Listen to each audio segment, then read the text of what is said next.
Hello বন্ধুরা, তোমরা সবাই কেমন আছো? অবশ্যই তোমরা সবাই ভালো আছো। সবাইকে জানাই নতুন বছরের শুভ নববর্ষ।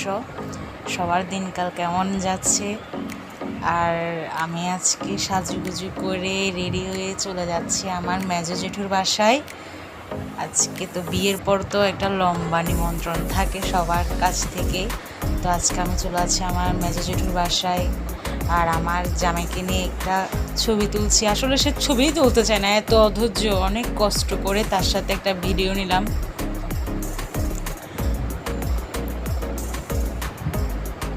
তো আমরা এখন মিষ্টির দোকানে আসছি মিষ্টি নেওয়ার জন্য। আর আমার বোনরা একটু মিষ্টি খেতে খুব পছন্দ করে, তো ওদের জন্য মিষ্টি নিলাম, দই নিলাম। আসলে আজকে খুব লেট হয়ে গিয়েছে, যেতে যেতে 2টা পার হয়ে গিয়েছিল দুপুরে। তো আমরা চলে আসছি। এটা আমার পিসিতো বোন, বড় পিসির মেয়ে। আর এটা আমার পিসিতো বোনের জামাই। তারপর দেখতেই পাচ্ছ। তো আমরা এখন নাস্তা করলাম। মিষ্টি মুখ করার পর আমাদেরকে আমার মেজমা ধান দুর্গা দিয়েছে। আমরা নতুন অতিথি এসেছি জামাই নিয়ে, কারণ নতুন বিয়ের হওয়ার পর মেজমার বাসায় এসেছি। তো আমাদের সাথে আমার পিসিতো বোনও এসেছে, ওরাও নতুন বিয়ে করার পর আর আসে নাই। তো আমরা আসছি, ওরাও আসলো।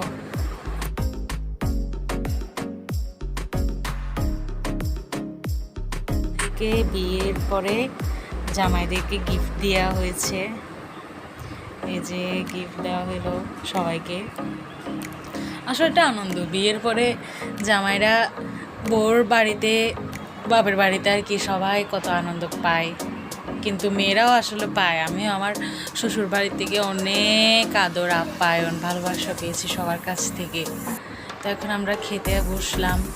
আসলে জ্যাঠা জেঠিমা অনেক আইটেম করেছে আমাদের জন্য। এই যে দেখতে পাচ্ছ আমার পাশেগুলো সব আমার জ্যাঠাতো বোন, শুধু আমার পাশেরটা হচ্ছে যে আমার পিসেতো বোন। সবাই মিলে অনেক আনন্দ করলাম, অনেক কিছু করেছে আমার জেঠু জেঠিমা। তো সবাই ভালো থাকবেন, সুস্থ থাকবেন। নতুন বছর সবার ভালো কাটুক, সবার পরিবার নিয়ে সুখে শান্তিতে থাকুন। Good bye.